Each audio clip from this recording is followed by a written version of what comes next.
PUBG free fire game की लत की वजह से अब रिश्तों की भी हत्याएं होने लगी है। राजस्थान के नागौर जिले से एक चौंका देने वाली घटना सामने आई है। यहाँ एक 16 साल के नाबालिग लड़के ने पबजी और फ्री फायर गेम के चक्कर में अपने 12 साल के चचेरे भाई की गला दबाकर हत्या कर दी। इसके बाद आरोपी नाबालिग ने भाई की लाश को वहीं जमीन में गाड़ दिया। इसके बाद असम में रहने वाले चचेरे भाई के अंकल को फेक इंस्टाग्राम आईडी से मैसेज कर 5 लाख रुपए की फिरौती मांगी गई।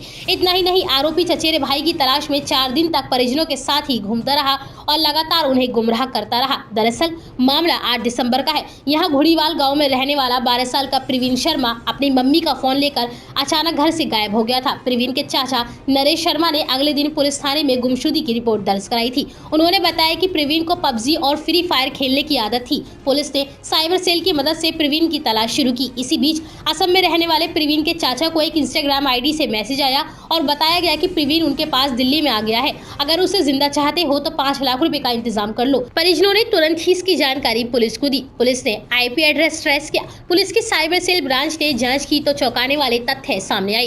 पुलिस को पता चला कि जिस इंस्टाग्राम आईडी से फिरौती मांगी जा रही थी उसका आईपी एड्रेस प्रवीण के साथ गायब हुए मोबाइल का था। लोकेशन भी उसके गाँव की ही आ रही थी। इस मोबाइल में इंटरनेट दूसरे मोबाइल के हॉटस्पॉट से चलाया जा रहा था। पुलिस ने जानकारी को गोपनीय रखा और तह तक जाने में जुट गई। इसी बीच प्रवीण के 16 साल के नाबालिग चचेरे भाई पर शक बढ़ गया। पुलिस ने चचेरे भाई से पूछताछ की तो उसने पूरे मामले का खुलासा कर दिया। पुलिस पूछताछ में आरोपी नाबालिग भाई ने बताया कि वह मोबाइल में पबजी और फ्री फायर गेम और 3 पत्ती जैसे गेम खेलता है। इनमें लगातार हार होने से उस पर कर्ज चढ़ गया था।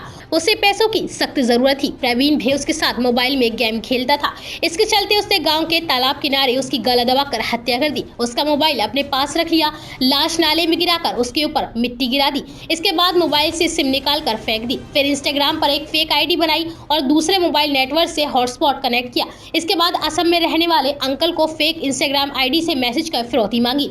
इतना ही नहीं, पकड़े जाने से पहले आरोपी ने प्रवीण के अंकल को फिरौती में 1 लाख रुपए का डिस्काउंट दिया और कहा कि 4 लाख रुपए डलवा दो। नाबालिग आरोपी ने बताया कि प्रवीण के गायब होने के बाद उसके परिजनों ने कई बाबाओं, महाराजाओं और मुल्लाओं के चक्कर भी काटे। वह उनके साथ जा रहा था। इस दौरान जब बाबा प्रवीण के मिलने को लेकर तरह तरह के चढ़ावे और दावे करते तो वह मन ही मन हंसता था। उसने कहा कि शुरुआत में तो उसे डर लगा कि कहीं ये बाबा, महाराज और मुल्ला उसकी तरफ ही उंगली ना कर दे, लेकिन जब किसी ने उसको सूजनागढ़ बस स्टैंड, किसी ने अजमेर और किसी ने 4 दिन बाद वापस आने की बात कही तो उसका उनसे भी विश्वास उठ गया। नाबालिग लड़के के इतने शातिराना दिमाग को देख पुलिस भी हैरान थी। पबजी, फ्री फायर जैसे ऑनलाइन गेम के अपने वॉलेट होते हैं जिन्हें पेटीएम और कार्ड की मदद से रिचार्ज किया जाता है।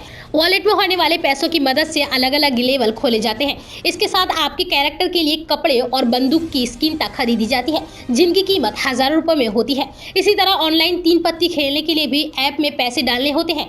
आरोपी भी इसी तरह ऑनलाइन गेम में पैसे गंवा रहा था। इसके लिए उसने करीबियों, दुकानदारों से पैसे उधार ले रखे थे। फिलहाल पुलिस ने आरोपी को अपनी गिरफ्त में ले लिया है।